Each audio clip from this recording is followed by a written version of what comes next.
Chapter 2. And there went a man of the house of Levi, and took to wife a daughter of Levi. And the woman conceived, and bare a son.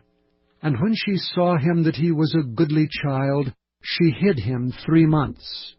And when she could no longer hide him, she took for him an ark of bulrushes, and daubed it with slime and with pitch, and put the child therein, and she laid it in the flags by the river's brink.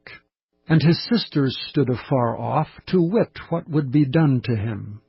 And the daughter of Pharaoh came down to wash herself at the river, and her maidens walked along by the river's side.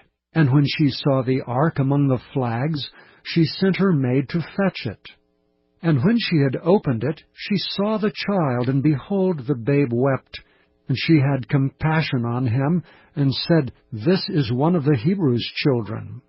Then said his sister to Pharaoh's daughter, Shall I go and call to thee a nurse of the Hebrew women, that she may nurse the child for thee? And Pharaoh's daughter said to her, Go. And the maid went and called the child's mother.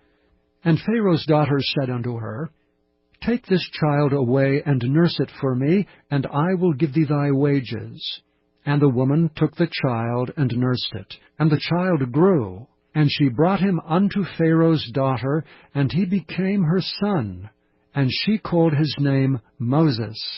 And she said, Because I drew him out of the water.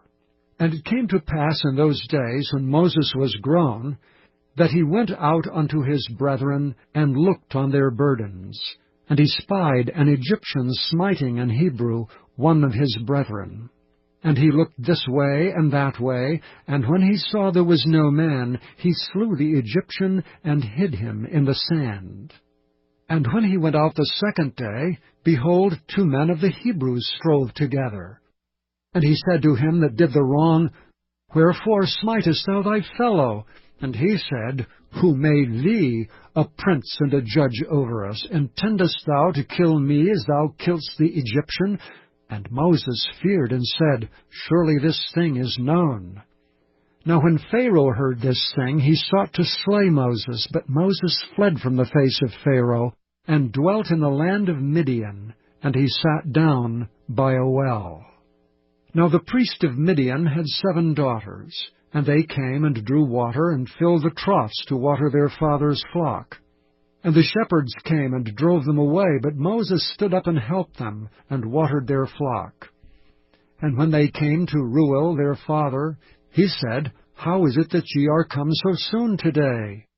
And they said, An Egyptian delivered us out of the hand of the shepherds, and also drew water enough for us, and watered the flock. And he said unto his daughters, And where is he?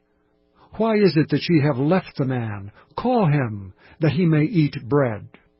And Moses was content to dwell with the man, and he gave Moses Zipporah his daughter.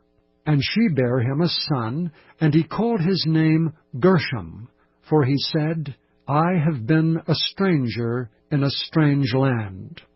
And it came to pass in process of time that the king of Egypt died, and the children of Israel sighed by reason of the bondage, and they cried, and their cry came up unto God by reason of the bondage. And God heard their groaning, and God remembered his covenant with Abraham, with Isaac, and with Jacob.